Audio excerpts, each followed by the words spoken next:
अस्सलाम वालेकुम ख़वातीन हज़रात, मैं हूं मखदूम शहाबुद्दीन और आप देख रहे हैं मेरा फेसबुक और यूट्यूब चैनल।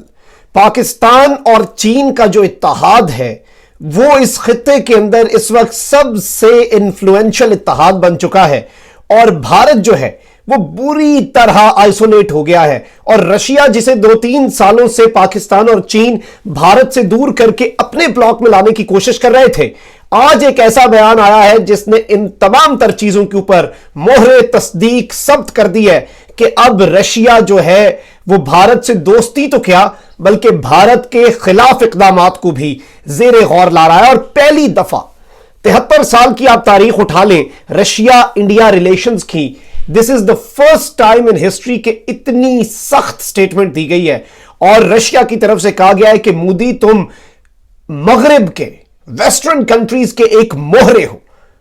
और रूस जो है अब वो चाइना और पाकिस्तान का जो इत्तेहाद है उसमें शामिल हो चुका है और बाकायदा तौर पर अब ये भारत के लिए this is going to be the worst nightmare, बहुत ही डरावना ख्वाब साबित होगा। ये जो यहां पर खित्ते के अंदर भारत अमेरिका का आलाकार बना हुआ था और उसके बाद फिर वो यहां पर दूसरे ममालिक की जो इन्फ्लुएंस है उसे कम करने की कोशिशें कर रहा था। रूस जो है उसने भी इस चीज को रियलाइज किया और अब बाकायदा तौर पर भारत का इस खित्ते के अंदर से पत्ता जो है वो कट चुका है। इस स्टेटमेंट की जो क्यों इतनी ये सख्त है स्टेटमेंट, इसका भी जायजा लेंगे, तमाम तरह एस्पेक्ट्स देखेंगे। सरगई लारोफ जो है रूस के वजीर खारजा, उन्होंने क्या कहा, फिर भारत में जो रूस की एम्बेसी है, नॉर्मली इस तरह की जो स्टेटमेंट्स होती हैं उन्हें कोई एम्बेसी शेयर नहीं करती, उसने क्या ट्वीट किया इस पूरे मामले के ऊपर, क्योंकि भारत में इस वक्त मुकम्मल आग लगी हुई है। भारत में इस वक्त एहतजाज हो रहा है, भारतीय मीडिया रूस के खिलाफ प्रोग्राम्स कर रहा है और मोदी को भी कुछ लोग तनकीद का निशाना बना रहे हैं कि आइसोलेट पाकिस्तान को करने निकले थे। तो ये क्या सूरत हाल है, इसके ऊपर रूस की जो भारत के अंदर एम्बेसी है नई दिल्ली के अंदर, उसका भी ट्वीट आया और वो भी भारत के लिए जलती पर तेल का काम ही करेगा। ये सब कुछ डिस्कस होगा, लेकिन उससे पहले अगर अभी तक आपने चैनल को सब्सक्राइब नहीं किया तो सब्सक्राइब भी कर लें और घंटी के निशान को भी दबा दें ताकि आने वाली तमाम तर जो वीडियोस हैं वो आप तक पहुंचती रहे और इसी तरह मुकम्मल ईमानदारी के साथ हकाइक पर मबनी सच्ची और मुस्तनद खबरें मैं और मेरी टीम आपकी खिदमत में पेश करते रहे। ख़वातीनो हज़रात, मामला बड़ा ही साफ है, यानी इंटरनेशनल अफेयर्स में कभी कभी ऐसे मौके आते हैं कि इत्तेहाद बन रहे हो और इत्तेहाद टूट रहे हो और ये जो जोड़ तोड़ हो रहा हो और इसकी सूरत हाल पूरी दुनिया के सामने रोजे रोशन की तरह यहां हो और कोई भी आम आदमी पूरी सूरत हाल को देख के समझ सके कि मामला किस तरफ जा रहा है। गुज़िश्ता 2-3 सालों में आपने देखा कि रशिया जो है वो पाकिस्तान की तरफ बहुत ज्यादा इंक्लाइंड हो रहा है। हमने अपनी ज्वाइंट मिलिट्री एक्सरसाइजेस शुरू की, हमने रशिया के साथ वो तमाम तर मुआहदे किए। पाकिस्तान और रशिया के दरमियान कोई केस चल रहा था जिसकी वजह से रशिया जो है पाकिस्तान के साथ कोई मुआहदा ही नहीं कर सकता था गुज़श्ता किसी मुआहदे के टूटने की वजह से, और उस केस को भी रशिया के सदर व्लादिमीर पुतिन ने खत्म करवाया और फिर एक नई राह खुली म्यूचुअल कॉपरेशन की दोनों ममालिक के दरमियान। मैं आपको एक और चीज बताऊं कि मैं 2017, 2018 और 2019 इन 3 सालों के अंदर 3 मरतबा रूस जा चुका हूं मुख्तलिफ कॉन्फ्रेंसेज में, बड़ी आलमी सतह की, जिनमें व्लादिमीर पुतिन भी शिरकत करते रहे। और 2017 ही वो साल था जब मैं पहली मरतबा रशिया गया, तो उन्हीं दिनों में पाकिस्तान की फौज भी वहां पर ज्वाइंट मिलिट्री एक्सरसाइजेस के लिए गई हुई थी, जो कि अभी इस साल रशिया की अफवाज यहां पर आई है और फ्रेंडशिप एक्सरसाइज की गई है। तो मैं आपको एक चीज बड़े वसूख से बता सकता हूं, ऑन हैंड जो मैंने वहां पर अपनी इन आंखों से देखा, जो वहां पर उनके पॉलिसी मेकर से मिला, उनके पार्लियामेंटेरियन से मुलाकातें हुई, ऑफिशियल हम डेलीगेशन में थे, यह चीज बड़ी वाज़ेह है कि रूस जो है वो पाकिस्तान की तरफ उसका झुकाव बढ़ता जा रहा है हर आने वाले दिन के साथ। और ये गुज़श्ता 3-4 साल में तो इसमें बहुत ज्यादा इजाफा हुआ है।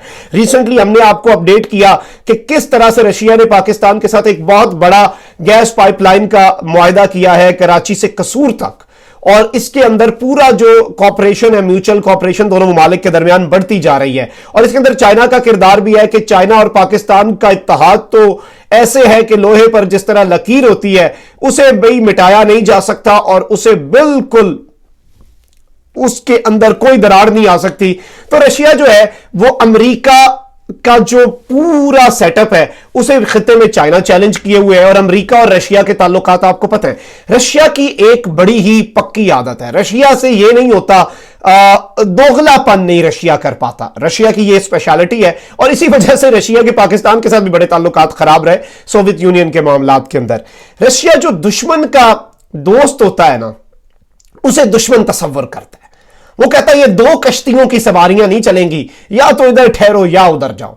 और अगर तुमने दो कश्तियों की सवारी करने की कोशिश की और तुमने दोनों कश्तियों में पांव रखा, हम तुम्हारा पांव उठा के तुम्हें उठा के दूसरे ब्लॉक में फेंक देंगे, दूसरी कश्ती में फेंक देंगे, हमारे साथ तुम सफर नहीं कर सकोगे। यही नरेंद्र मोदी के साथ हुआ है। और बड़ी सख्त स्टेटमेंट, अब वेरी क्लियर कट स्टेटमेंट आई है सरगेई लारोव की तरफ से, जो कि रशिया के फॉरेन मिनिस्टर हैं और सबसे करीबी समझे जाते हैं। जाहिर बात है ऐसी स्टेटमेंट आनी भी फॉरेन मिनिस्टर से थी, लेकिन फिर भी यह चीज बड़ी इंपॉर्टेंट है कि व्लादिमीर पुतिन जो है रूस के सदर, उनके बड़े ये करीबी समझे जाते हैं और उनके बड़े ही वो इन पर एतबार करते हैं। तो इनकी स्टेटमेंट को इसलिए भी ज्यादा तवज्जो देनी चाहिए, यानी उनकी काबीना के सबसे इंपॉर्टेंट जो रुकन है वो सरगेई लारोव है। अब दुश्मन का दोस्त जो है उसे तो रशिया बहुत शदीद ना सिर्फ दुश्मन समझता है बल्कि उसे एक सबक भी देता है जो कि वो हमेशा याद रखता है, और वो सबक फिर भूला नहीं जाता उस जिस भी मुल्क को रशिया सबक देता है। ये जो स्टेटमेंट आई है जरा इसका जायजा लेते हैं और फिर देखते हैं। आपको मैं पहले स्टेटमेंट बताऊंगा, फिर मैं आपको दिखाऊंगा कि इंडियन मीडिया ने कैसे इस स्टेटमेंट को ठंडा कर कर कर करके एक बड़ा ही माइल्ड सा वर्जन इंडियन मीडिया इसे रिपोर्ट कर रहा है। यानी उनकी आप सूरत हाल देखें कि रशिया के फॉरेन मिनिस्टर की सख्त स्टेटमेंट आई, अल्फाज को बेहतर करते करते करते पूरा मफहूम ही बदल दिया। सरगेई लारोव बेसिकली रशिया का स्टेट का एक थिंक टैंक है जिससे खिताब कर रहे थे, एक कॉन्फ्रेंस हो रही थी, उसके अंदर उन्होंने कोविड और इन चीजों के ऊपर बात की। और इसके ऊपर अब भारत जो है वो बहुत ज्यादा सीख पा हुआ है। इस स्टेटमेंट का मैं पूरा हिस्सा नहीं बताऊंगा क्योंकि वो इररेलेवेंट है, कोविड पे, G20 पे, इधर उधर की ढेर सारी बातें की, लेकिन जो भारत वाला हिस्सा है उसे समझते हैं। स्टेटमेंट सुनिएगा। Obviously the west is trying to restore the unipolar model of world order. अब यह कह रहा है कि वेस्ट जो है वो यूनिपोलर मॉडल जो है बनाना चाह रहा है कि पूरी दुनिया का झुकाव सिर्फ एक मुल्क की तरफ हो, यूनिपोलर हो, पूरा जो मरकज है वो अमेरिका और उसके इत्तेहादी हो। Poles like Russia and China are unlikely to be subordinate to it. लेकिन रशिया और चाइना दो बहुत बड़े मुमालिक हैं और वो इस सूरत हाल के अंदर इनके नीचे नहीं लगेंगे। और ये एग्जैक्ट ऑफिशियल स्टेटमेंट है इनकी मिनिस्ट्री की, सेम वर्ड्स हैं जो मिनिस्ट्री से जारी हुए हैं। However, India is currently an object of Western countries' persistent, aggressive and devious policy. Bharat उनका आलायकार है मगरबी मुमालिक का, उनके इश्ताल अंगेज पॉलिसी में, उनकी घटिया पॉलिसी में और उनकी इन मुमालिक के साथ रशिया और चाइना मुखालिफ पॉलिसी के अंदर भारत उनका आलायकार है, कठपुतली है। और नरेंद्र मोदी जो है वो वेस्ट के हाथों में खेल रहा है, मगरबी मुमालिक के हाथों में खेल रहा है। और ये मिनिस्ट्री ऑफ इनकी जो इंफॉर्मेशन है उसने ये प्रेस रिलीज बाकायदा तौर पे जारी किया और इसे वर्ड बाय वर्ड, क्योंकि रशिया में थोड़ा सा इन चीजों का भी बहुत ज्यादा ख्याल रखा जाता है, किसी स्टेटमेंट को वो आउट ऑफ कॉन्टेक्स्ट उनका मीडिया नहीं डाल सकता, एज इट इज लिखा जाता है। तो अब लिखा क्या है जी, इंडियन हिंदुस्तान टाइम्स की जरा आप चेक करें, इसके बाद फिर इसका जायजा लेंगे कि रीजन पे इसके इंप्लीकेशंस क्या होंगे। और अभी पाकिस्तान का काम खत्म नहीं हुआ, अभी काम शुरू हुआ है और बहुत बड़ा चैलेंज है पाकिस्तान के लिए, उस पर आगे जाके बात करते हैं। West has policy to engage, ये हिंदुस्तान टाइम्स की हेडलाइन सुने, west has policy to engage India in anti China campaigns, says Russian foreign minister. इन्होंने पूरा मकसद ही बदल दिया, कहा कि वेस्ट कह रहा है कि वेस्ट की यह कोशिश है कि वो भारत को इस्तेमाल करे चाइना मुखालिफ खेल में। जबकि सरगेई लारोव ने क्या कहा, ये हिंदुस्तान टाइम इनका बड़ा वहां पर लोकली बड़ा क्रेडिबल समझाता है, सरगेई लारोव ने तो कहा India is an object of west. आप चेक करें कि किस तरह से इन्होंने अल्फाज को बदला, पूरे मकसद को बदला। भारत के मुंह पे जो तमाचा मारा वो इल्जाम भारतीय मीडिया उठा के लगाने की कोशिश कर रहा है वेस्ट के ऊपर, लेकिन भारत के लोग वो ट्वीट दे सकते हैं, देख सकते हैं। अच्छा, इसके बाद यही चीज नॉर्मली ऐसा होता है कि किसी मुल्क के खिलाफ अगर कोई बयान आए तो वो फॉरेन मिनिस्ट्री दे देती है, लेकिन जो एम्बेसी होती है उस मुल्क के अंदर वो इस तरह का खिलाफ बयान को ट्वीट नहीं करती, क्योंकि उसे उस मुल्क के तमाम तर लोग फॉलो कर रहे होते हैं। जाहिर बात है, अब रशियन एम्बेसी इन इंडिया जो है, यानी इनका जो ट्विटर अकाउंट है verified official Russia in India, उसे इंडियन लोग फॉलो कर रहे होंगे ज्यादा।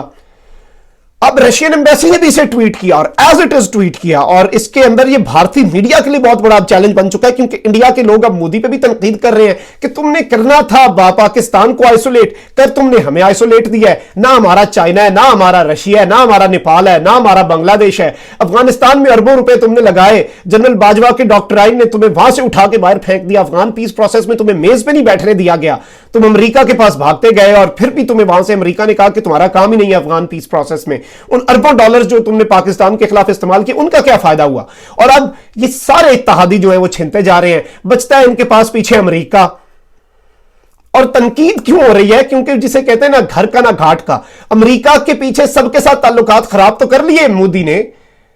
मसला यह है कि जो बाइडेन आ रहा है, जो बाइडेन के आने से इनके अमेरिका के साथ भी वो ताल्लुकात नहीं रहेंगे।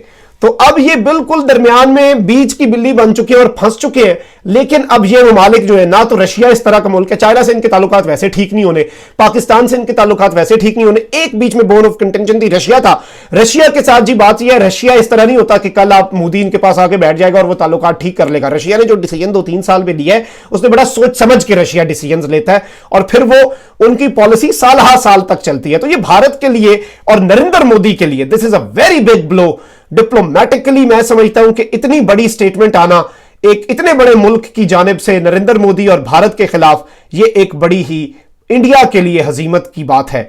मखदूम साहब को इजाजत दीजिए, आपसे इंशाल्लाह अगले वीलॉग में मुलाकात होगी। चैनल को जरूर सब्सक्राइब कर लें, आपका अपना चैनल है। इसी तरह आपकी मोहब्बत मिलती रही हमारे लिए, मेरे लिए, मेरी रिसर्च टीम, सबके लिए ये बड़ी ही मोटिवेशन होती है, बड़ी हौसला अफजाई होती है हमारे सबके लिए कि आप हमें प्यार दे रहे हैं, कमेंट कर रहे हैं, लाइक कर रहे हैं, और फिर हम उसी एक नए जज्बा आता है हमारे अंदर, जिससे हम आपके लिए मजीद रिसर्च करके सच्ची और हकाइक पर मबनी जो खबरें हैं उन्हें आप वीडियोस की सूरत में आपकी खिदमत में हम पेश करते रहते हैं। तो चैनल को जरूर सब्सक्राइब करना है, दोस्तों से भी शेयर करें, हमें ग्रो करने में मदद करें।